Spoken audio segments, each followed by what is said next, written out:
Hello grade 12s and welcome to the last of our grade 11 revision examples. We're finding the general solution. If you looked at the previous video, we kind of hinted at how to do this. This was with a 3 plus 360m or whatever variable you like. So we're given sine theta cos theta plus 2 cos squared blah blah blah. That thingy over there. So let's just rewrite it. Sine theta cos theta plus 2 cos squared theta equals 0. Well, when we've got something that looks like almost quadratic-y, we think, well, it equals 0. So what we did, just by way of reference, can you imagine you had something, x squared plus 4x equals 0. How do you solve that? Well, you take an x out, right? And then go there, and you'd have that or that equals 0. Two solutions. So let's do the same idea here. Let's take out our common factor, our highest common factor at that, and we're left with sine theta plus cos theta equals 0. So it looks like we've got two solutions. Either cos theta is equal to 0, or sine theta plus cos theta equals 0. Right? Either the first bracket 0 or the second bracket 0. Okay, well, the cos theta equals 0, that part's not too bad. All we need to do is think what our cos graph looks like and know that it's going to repeat itself forever and ever, both ways. And say, when is that equal to 0? Well, over there at 90, and over there at 270. So you have a few ways of writing this.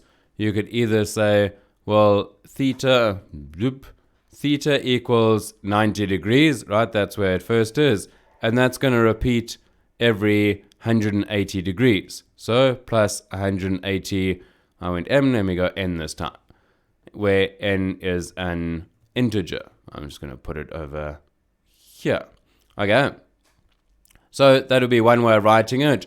Or you could write that in two steps and say, no, that's too confusing to me. Theta is 90 degrees, so 90 degrees.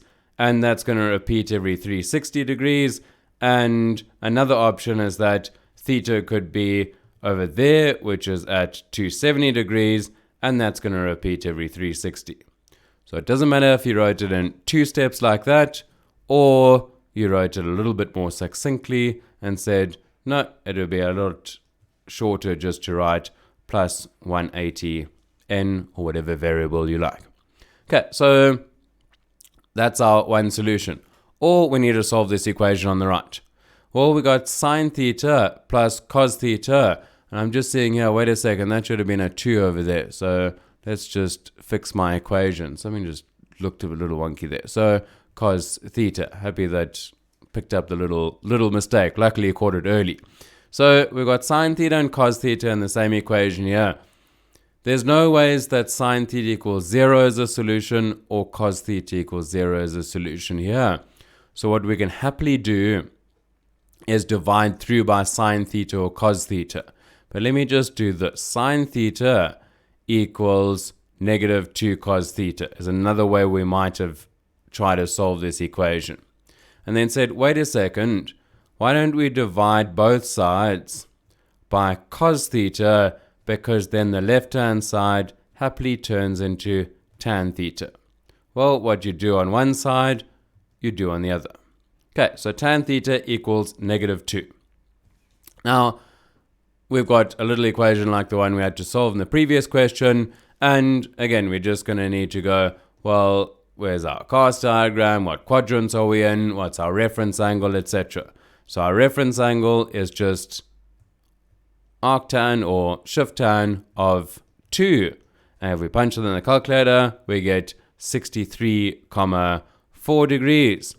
And the tan graph, also, remember we're revising, so we're thinking through a lot of things here that we might have forgotten in a while.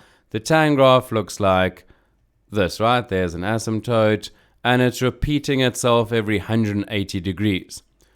So when we find our reference angle, we can just repeat it every 180 degrees. Now, tan is negative over here and here.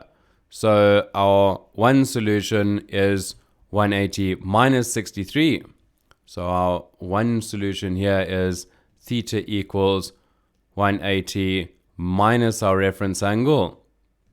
And then that's just going to repeat every 180 degrees. So 180n. And that's going to have all our solutions, right? So 180 minus 63, 116,6 plus 180n.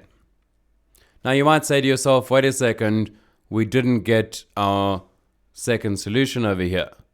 Well, that one would have been 360 minus 63. Well, let's just do that quickly here. 360 minus 63,4, which is 296,6. But that is embedded over here, because look, that plus 180 is that answer. Okay, so with the tan graph, again, we actually have two options.